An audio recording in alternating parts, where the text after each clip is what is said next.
Устаз, мен намаз окуп жатканда көздөн жаш чыга берет. Анан зикир кылганымда дагы. Эми көздөн жаш чыгуу, алхамдулилля, бул жакшы. Өзгөчө намазда, зикирде көздөн жаш чыгуу, алхамдулилля. Көздөн жаш чыкпай калган жаман.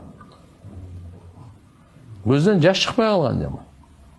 Көздөн жаш чыккан бул жакшы нерсе. Ахиретте эстеп, Алланы эстеп, риваятта келет, кимде ким Алладан коркуп, эртеге Алланын алдында тура алганда кандай болор экенмин деп. Дозоктон коркуп, көзүнөн бир тамчы жаш чыкса, периштелер бул амалды канча сооп жасайын деп Аллага кайрылат экен. Эми бунун сообу Алла айтат экен, көзүнөн жаш чыкты деп эле жазып койгула. Аллах. Жаш чыкты деп эле жазып койгула.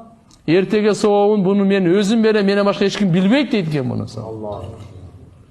Алымдар айтат, көздүн бир тамчы жашы дозоктун отун өчүрөт дейт. Аллах. Муну океаныңар өчүрө албайт, бирок ушу көздүн жашы өчүрөт дейт. Ошон үчүн Алладан коркуп ыйлаган бул матлуб, талап кылынган нерсе.